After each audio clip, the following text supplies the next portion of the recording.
ఏది అయినా ట్రై చెయ్యి ఆచి చికెన్ మసాలా. ఆచి చికెన్ మసాలా. బాలినేని దామంచర్ల యుద్ధానికి అడ్డుకట్ట వేసేది ఎవరు? వివరాల్లోకి వెళ్ళినట్లయితే ఇది చాలా కాంప్లికేటెడ్ విషయం. అదేంటి అంటే ఓ ప్రక్కన టీడీపీ జనసేన పుత్రులు మామూలుగా కాదు. అది ఎంత స్ట్రాంగ్ బాండింగ్ అంటే పవన్ కళ్యాణ్ గారు పదే పదే దాని గురించి మాట్లాడటం, అలాగే చంద్రబాబు నాయుడు గారు, లోకేష్ గారు వాళ్ళు ప్రస్తావించటం, దానికి అనుగుణంగానే ఈ బాండింగు గట్టిగా ఉంది. రాష్ట్రం అభివృద్ధి వైపు దూసుకు వెళ్తూ ఉంది. ఇది ఎలా ఉంటే ఒంగోలు నియోజకవర్గం మాజీ మంత్రి బాలినేని శ్రీనివాసరెడ్డి, ప్రస్తుత ఎమ్మెల్యే దామంచర్ల జనార్దన్, వీరిరువురు ఒక 4 ఎన్నికలు అనుకుంటా ఎదురుబోదురు పోటీ పడ్డారు. సో 2 సార్లు బాలినేని, 2 సార్లు దామంచర్ల గెలిచారు. ఇక్కడ కూడా బాగానే ఉంది. అయితే ఊహించని విధంగా ఎవరైతే ప్రత్యర్థిగా ఉన్నారో ఆ ప్రత్యర్థే ఇవాళ కూటమిలో భాగస్థుడయ్యాడు. So Balineni Janasena, Damacharla TDP. మరి వీళ్ళిద్దరు పొత్తులో ఉన్నప్పుడు ఎలా ఉండాలి? సరే, ఒకళ్ళంటే ఒకళ్ళకి గిట్టదో పడదో, ప్రత్యర్థులు కాబట్టి మొన్నటిదాకా.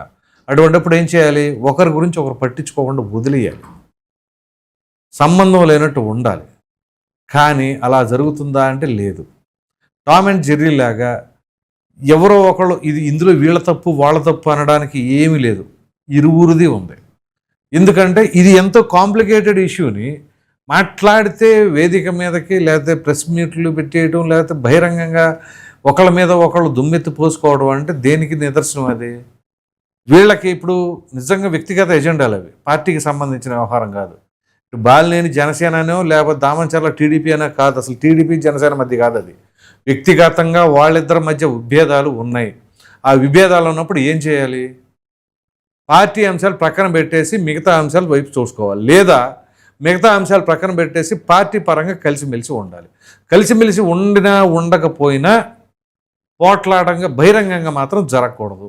ఇది ఇరువురు తెలుసుకోవాలి. ఇద్దరు సీనియర్ నాయకులేగా, ఏం కొత్తగా రాజకీయాల్లోకి వచ్చిన వాళ్ళు ఏం కాదు. ఉడుకు రక్తం మాది, అందుకని మేము ఇలా ఈ రకంగా ఉన్నాం ఆ రకంగా ఉంటాం అంటానికి.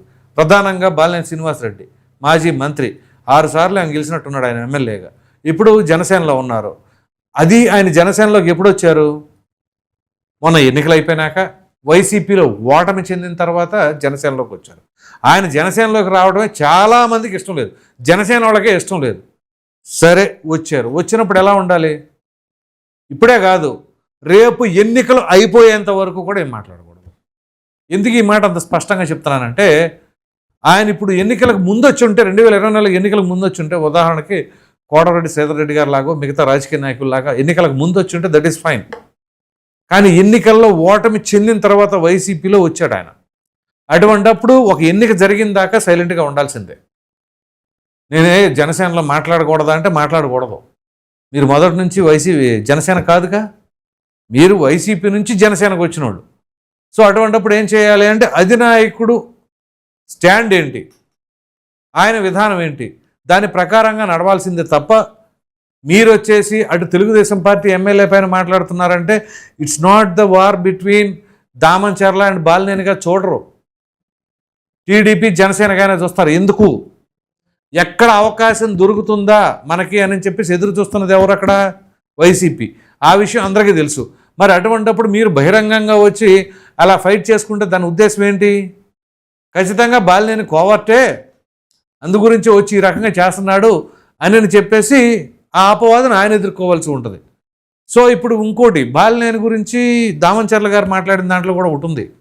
మీరు ఇప్పుడు జనసేనలో ఉన్నారు కాబట్టి వదిలేశాను, లేదంటే తండ్రి కొడుకులు ఇద్దరు లోపల ఉండేవాళ్ళు అన్నారు. అంటే ఏంటి? ఏం అవినీతి చేసినా, అక్రమాలు చేసినా పార్టీ మారితే కేసులు పడవా? వదిలేస్తారా ఏంటి తప్పులు చేసిన వాళ్ళని? అది ఎవరైనా సరే. ఇప్పుడు పవన్ కళ్యాణ్ గారు బాలినేని తీసుకున్నప్పుడు కూడా బహుశా చెప్పుండాలి లెక్కైతే, మీ మీద ఏమైనా సరే గతంలో జరిగిన వాటి మీద కనుక కేసులు వస్తే వాటికి ఇప్పటికీ ఏం సంబంధం ఉండదు, చట్టం తన పని తాను చేసుకుపోతూ ఉంది. ఆ విషయంలో పవన్ కళ్యాణ్ గారు ఏదో అడ్డుకట్ట వేసేసి వదిలేసేయండి అని చెప్పేసి అనటమో, అట్లాంటి భరోసా ఇవ్వటమో అనేది జరగకూడదు. అది పారదర్శకంగా ఉండాలి. అది ఎంతవరకు జరిగిందనేది తెలియదు. మరి ఇప్పుడు దామంచర్ల చెప్పిన దాన్ని బట్టి ఏంటి అంటే, ఆయన పైన కేసులు ఉండా కానీ ఏది మిత్రులు కాబట్టి కూటమి బంధం కాబట్టి వదిలేస్తున్నారని అనుకోవాలా? అలా అనుకుంటే ఇరువురు ఎవరికి వాళ్ళు అవినీతి అక్రమాలు చేసేసుకునేలాగా ఉంటుందా? సో ఇప్పుడు అదే జరుగుతుంది. సో మరి దీన్ని ఇనిషియేటివ్ ఎవరు తీసుకోవాలి? ఖచ్చితంగా ఇటు పవన్ కళ్యాణ్ అటు చంద్రబాబు ఇద్దరు కూడా దీనిపైన ఏంటి అని చెప్పేసి నిర్ణయం, లేదా ఇద్దరిని బర్తరఫ్ చేసేయండి పార్టీల నుంచి, చేసేసి మీ ఇద్దరు ఇండిపెండెంట్గా పోటీ చేసుకుని మీ తిప్పలు మీరు పడండి. మీరు పార్టీకి రిప్రజెంట్ చేస్తున్నప్పుడు మాత్రం ఇలా వ్యవహరించమాకండి, అది కూటమికి దెబ్బ పడుతుంది. సో అండర్స్టాండింగ్ అనుచరులు వీళ్ళ మధ్య ఆధిపత్య పోరు. మరో ప్రక్కన రియాజ్ జనసేన పార్టీ నాయకుడు మొన్నటిదాకా చేశాడు ఆయన. ఇప్పుడు ఆయన పైన బాలినేని ఏంటంటే ఆయనకి ఎట్లా ఉంటుంది? మొన్న ఎన్నికల్లో నిలబడి పోరాడింది ఎవరు? వీళ్ళ మీదే పోరాడింది, మళ్ళీ వైసీపీ వాళ్ళ మీద. అప్పుడు బాలినేని వైసీపీలోనే ఉన్నాడు. మరలా ఇప్పుడు తీసుకొచ్చి ఇలా పెడితే క్యాడర్ మాత్రం ఎలా డైజెస్ట్ చేసుకుంటుంది? సో అటువంటిప్పుడు ఎటువంటి పవర్స్ ఇవ్వకూడదు. బహుశా ఇవ్వలేదని అనుకున్నాను నేను ఎంతకాలం. కానీ ఇప్పుడు మరలా గట్టిగా మాట్లాడుతున్నారు అంటే ఖచ్చితంగా పవన్ కళ్యాణ్ గారు ఏదైతే కోరుకున్నారో ఆ దిశగా మాత్రం సాగట్లేదు అనేది దానికి నిదర్శనంగా కనపడుతుంది. దీనిపైన ఏదో ఆషామాషిగా తీసుకోవడానికి కాదు, చాలా స్ట్రాంగ్గా మీటింగులు పెట్టుకుంటారో, చర్చిస్తారో, లేకపోతే ఇరువురిని పిలిచి సంధి చేస్తారో, ఏదైనా కానీ ముందు రాష్ట్రం అభివృద్ధి చెందాలి అనేది ప్రధాన ఎజెండాగా అటు చంద్రబాబు నాయుడు గారు కావచ్చు, ఇటు పవన్ కళ్యాణ్ గారు కావచ్చు పదే సందర్భం వచ్చినప్పుడల్లా మాట్లాడుతున్నప్పుడు మరి ఇదేంటి? రాష్ట్ర అభివృద్ధికి గండి కొట్టేదిలాగా కనిపించట్లేదా ఈ ఇరువురు యుద్ధం? సో ఏం చేయాలి వీళ్ళిద్దరిని? అది పార్టీ అధిష్టానం ఆలోచించండి. కూటమిలోని పెద్దలు వీళ్ళిద్దరి పరిస్థితి ఏంటో చూడండి, ఇద్దరిపైన చర్యలు తీసేసుకోండి. లేకపోతే ఇద్దరిని ఒక పక్కన రాజకీయ బహిష్కరణ చేసేయండి, రెండు పార్టీల నుంచి. వారిని వీరు కూడా జాయిన్ చేసుకోకుండా. అప్పుడు పోనీ ఇద్దరు కలిసి వైసీపీలోకి వెళ్తారని వెళ్ళమనండి. అప్పుడు ఇద్దరు మళ్ళీ ఒకే పార్టీలో ఉండాల్సి వస్తుంది. కాబట్టి ఇట్లాంటి విచిత్రమైన పరిస్థితులు కొన్ని నియోజకవర్గాల్లో అక్కడక్కడ చోటు చేసుకుంటా ఉన్నాయి. మొన్నటిదాకా కూడా పిఠాపురం వర్మ ఆయన వర్సెస్ పెండెం దొరబాబు అక్కడ మొన్నటిదాకా జరిగింది. ఆ విషయంలో మొన్న చంద్రబాబు నాయుడు గారు గట్టిగా చెప్పారు, పిఠాపురం వర్మని ఎక్కడ కూడా ఏం బహిరంగంగా మాట్లాడొద్దని. ఆయన సైలెంట్ అయిపోయారు. అలాగే పెండెం దొరబాబు కూడా సైలెంట్ అయిపోయారు.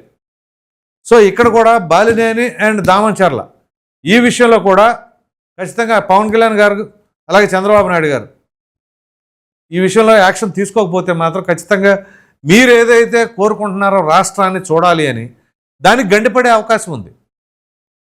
ఆ రకంగా బహిరంగంగా ఒకరి తర్వాత ఒకరు ఒక మాట అంటే ఈయన ప్రెస్ మీట్ పెట్టు, ఆ తర్వాత దానికి కౌంటర్గా ఈయన, దీనికి కౌంటర్గా మళ్ళీ ఆయన. ఏమిటిది? ఈ పట్టుదల, ఈ ఆధిపత్యం డెవలప్మెంట్లో చూపించండి, మీ నియోజకవర్గంలో అభివృద్ధి చేసి చూపించండి. నేను నా హయాంలో నేను ఎంత అభివృద్ధి చేశా, నీ హయాంలో ఎంత అభివృద్ధి చేశావు అని చెప్పి ఛాలెంజ్ తీసుకోండి. అది కదా ప్రజలు కోరుకునేది. మొన్నటిదాకా బాలినేని ఎమ్మెల్యేగా ఉన్నారు, ఆ నియోజకవర్గంలో ఎటువంటి ఇబ్బందులు లేకుండా ప్రజలందరూ సస్యశ్యామలంగా ఉండేలాగా చేశారా? ఇప్పుడు దామచర్ల ఇప్పుడు వచ్చారు, మీరు వచ్చిన తర్వాత మీరు అదే విధంగా ఆయనకంటే ఇంకా అద్భుతంగా చేస్తున్నారా? దాంట్లో పోటీ పడండి. తిట్టుకోవడంలోనూ నీ చెట్ట నేను బయట పెడతా, నా అన్యాయాలు నువ్వు బయట పెట్టు అని మాట్లాడుకుంటే ఏం ఉపయోగం? ఇప్పుడు దామచర్ల దగ్గర అన్యాయం చేయడం జరిగితే బాలినేని తిరుగుతాడంట.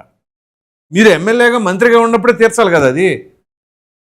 ఇవాళ పొత్తులో ఉన్న పార్టీగా ఉండి నేను తీరుస్తానని మీరు, మీ చెట్ట బయట పెడతానని ఆయన ఏం చేయాలనుకుంటున్నారు?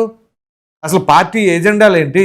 మన నాయకులు ఎలా ఉన్నారు, వాళ్ళు ఏ రకంగా ఉన్నారు, ఏదైనా వేదిక మీద ఉన్నప్పుడల్లా ఎంత బ్రహ్మాండంగా కలిసి ఉంటున్నారు. అదే కదా ఇప్పుడు ప్రజలు కోరుకుంటుంది ఏంటి? ఇప్పుడు పెట్టుబడులు ఎందుకు వస్తున్నాయి?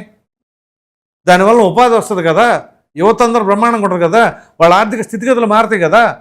ఈ ఆలోచన లేకుండా ఎంతకాడికి వీళ్ళ సెల్ఫీ ఈగోల కోసం ఇప్పుడు మీరేదో అనుకుంటున్నారేమో, దాన్ని తీసుకెళ్ళి అది ఎంత దూరం వెళ్తుందో ఏం అర్థం కావట్లా.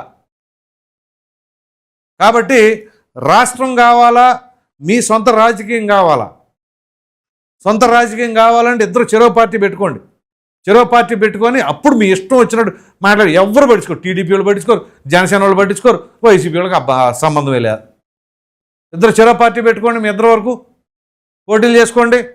అప్పుడు అవినీతులు ఒకళ్ళు బయట పెట్టుకోండి. అప్పుడు ప్రజల సొమ్ము ఎంత తిన్నారు, ఎవరైనా తిన్నారో తెలుసుద్ది. అంతేగాని ఇక్కడ అధికారంలో కూటమి ఉన్నప్పుడు ఆ ఇరు పార్టీల మధ్య రెండు పార్టీలు రిప్రజెంటేటివ్లుగా ఉండి ఈ రకంగా చేయడానికి ఎంతవరకు సమంజసం అంటారు? కాబట్టి వీటన్నిటిపైన ఖచ్చితంగా ముఖ్యమంత్రి గారు అలా ఉప ముఖ్యమంత్రి గారు ఇరువురు కూడా దీనిపైన చర్చించి వీళ్ళపైన ఎటువంటి చర్యలు తీసుకుంటారో లేదా సంధి కుదురుస్తారో ఏదో ఒకటి చేయాలి అని చెప్పేసి అయితే ప్రజలు కోరుకుంటున్నారు. మరి మీరేమనుకుంటున్నారు అనే అభిప్రాయాన్ని అయితే కామెంట్లో తప్పకుండా తెలియజేయండి. Thank you.